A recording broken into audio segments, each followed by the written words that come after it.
Hi, I am doing a video journal for my Human Services class. Um, we are studying groups in need of help, and I am interested in helping domestic violence survivors. I see myself doing the most good with domestic victims of domestic violence. One, because I was raised in a home where domestic violence was prevalent, and my mother wasn't able to leave because we didn't have a safe place to go or the means to do so.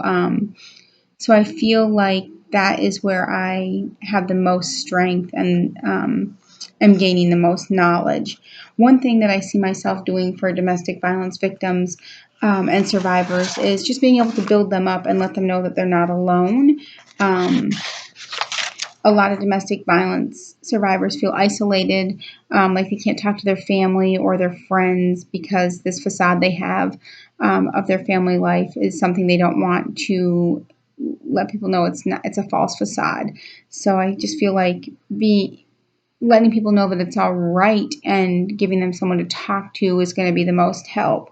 I want survivors to know that there is help available, and I'd like to provide them with a safe living environment where we can teach life skills and make them self-sufficient, whether that's in financial classes, job training, education, mental health services, because many people think that domestic violence is only physical abuse, but it's financial abuse, it's mental abuse, it's physical abuse, it's sexual abuse.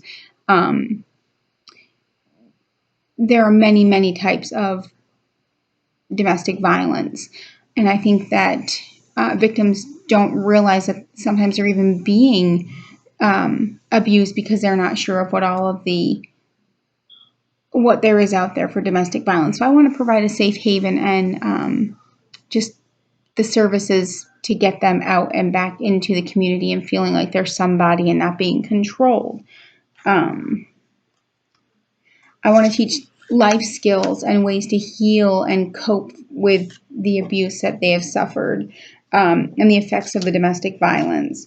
I want to advocate for children who have grown up in domestic violence and don't feel that there's any other way. Um, some of the controversies I see myself addressing are the lack of housing available to victims of domestic violence. A lot of domestic violence victims don't leave because they don't have a place to go. Their families can't afford to feed another mouth. They don't want to be a burden to somebody else, or they don't have the funds available. And I think that if we can make housing available to domestic violence victims, we can make them domestic violence survivors. I want to make sure those fleeing their abusers have a safe place to heal. I want to address the mental abuse side of domestic violence as well as the financial control that your abuser has over you. And make it possible. I want to make it possible for all victims to receive mental health services no matter the race, sex, age, or economic status.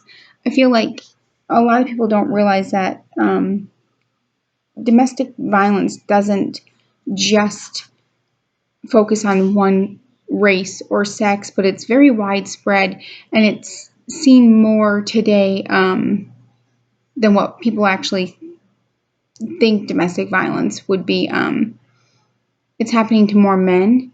It's happening to women. It's not just physical abuse. It's the mental abuse, the financial abuse, the control. Um,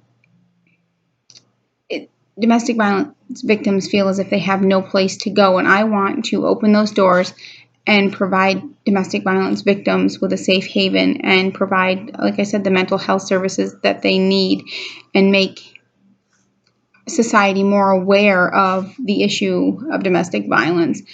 And that it starts at such a young age, and we can stop this if we provide those services to children who have witnessed domestic violence. We can stop the vicious cycle. So that's my goal. Thanks.